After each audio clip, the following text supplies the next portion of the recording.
Today, we are proud to announce that we are bringing $335 million in new funding. This has been 20 years in the makings for our communities. Together with 17 First Nations and the BC government, we are launching the Great Bear Sea Project Finance for Permanence.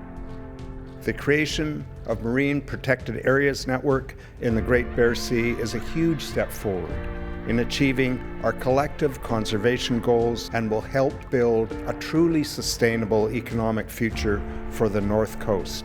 The collaborations that we built, the opportunities to continue to share information and knowledge got bigger and bigger.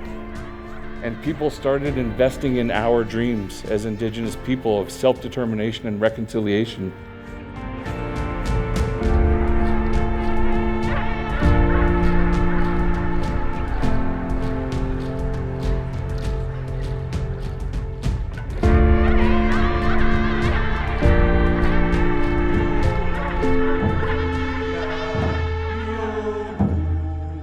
This current announcement is, in my opinion, the latest iteration of exercising our responsibility to look after the land and water.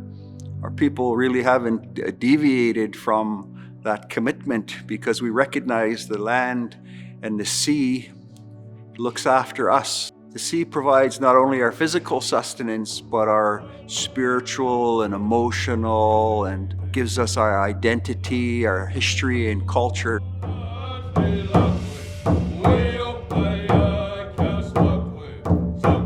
The Great Bear Sea is an ecological and cultural jewel, and like all precious things, it must be protected and conserved.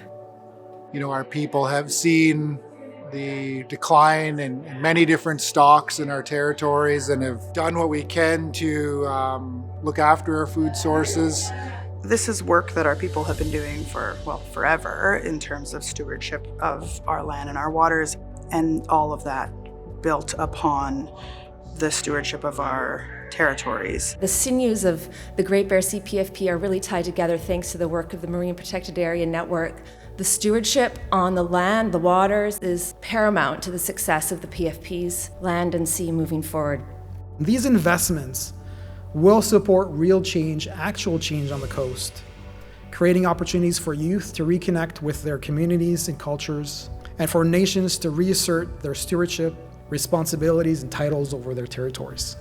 The agreements that we talked about today set us up for thousands of years. And that's not something I'm saying flippantly. That is the literal reality of the position we are in now, thanks to everybody in this room. We want to lay the path for our next generation, and this is a big part of that. And our communities are ready. You know, we're organized and we're ready, and we have so much gratitude for your support. If we're going to make any progress, then it will take all levels of government working together, Indigenous governments, province, Canada. This is actually the new normal for how conservation should happen, with Indigenous people leading the way, ensuring that they're managing the money and that they're creating a future on planet Earth that we all want to live in. Indigenous communities, they need long-term financing to build and maintain guarding programs, to manage these new marine protected areas, and to continue to build a conservation economy. Having long-term sustainable funding is really a game changer in terms of being able to determine the real needs of the ecosystem and the real needs of our communities.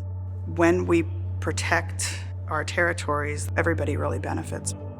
We've learned to pass on knowledge and pride, and I want to thank everybody in the room for helping to make this happen, and we hope you all stay tuned because it's just going to get better. Gaelic Hustle.